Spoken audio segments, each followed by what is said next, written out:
Good morning, dear students. I am Wajahat sir, and I'll be teaching you economics today.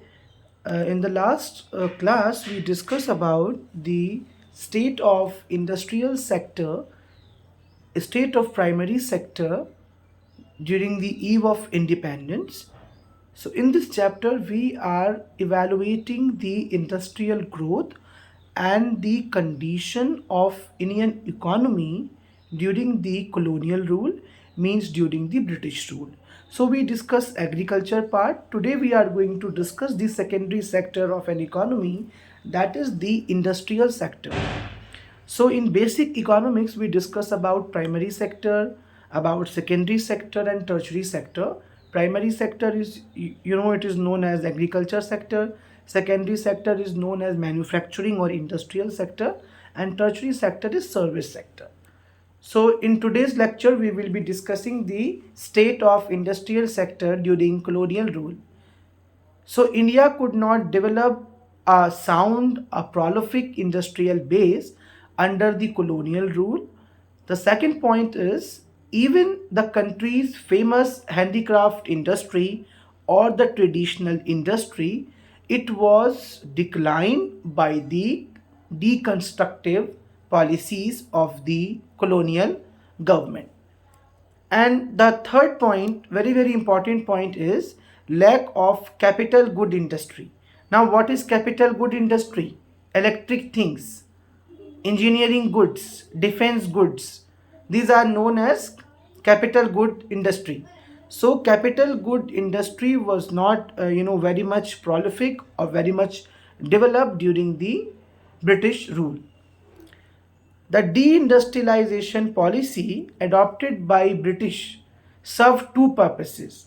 And now there was a policy signed or there was a policy incorporated by the Britisher, and the name was deindustrialization policy, and there were two main objectives while framing this or implementing this policy. Indian export value was made dominant with raw material directed to Britain, effectively from a prominent exporter of manufactured handicraft item. India was reduced to mere exporter of raw material. In the very beginning of the lecture, I have told you about that India was reduced to a mere exporter of raw material. India was not the importer of finished good.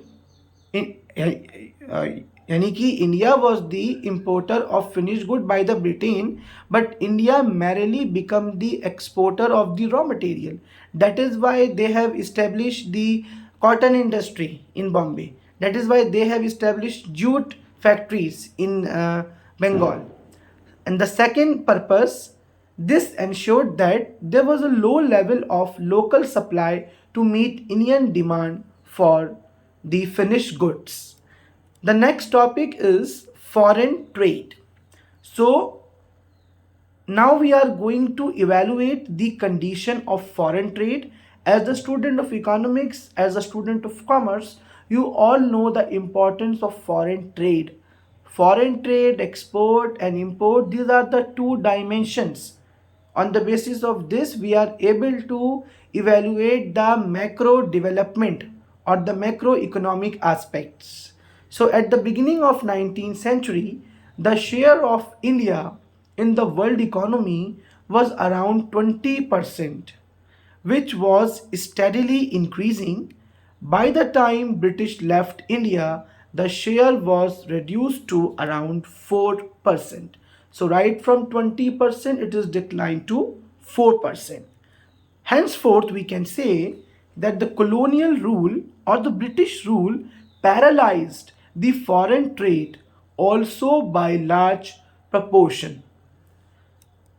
So the colonialism or the colonization of India adversely affect the Indian economy. Now the colonization effect on foreign trade. In the light of the colonial era or the British era, the foreign trade of India with the rest of the world was cut off with the implementation of restrictive trade policies. Now what are restrictive trade policy? You all know the basic meaning of restrictive. means lagam. So restrictive trade policies. In the upcoming lecture, you are going to discuss about the tariff barriers, and I know many of you know about what are tariff barriers. There are certain restrictions on the trade, on the foreign trade. It is known as restrictive trade policies.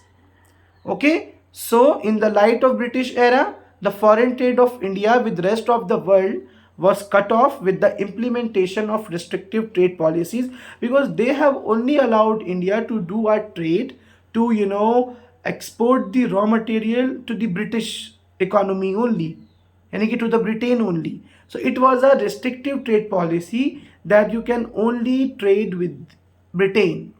Okay, as much as half of the foreign trade was restricted to Britain, India was reduced to supplier of raw material like jute. I have already talked about jute, cotton, indigo, wool, sugar, etc.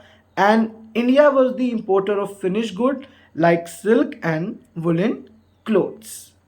In the next class, we will be discussing about drain of Indian wealth, which is a theory propounded by Dadabhai Narawji.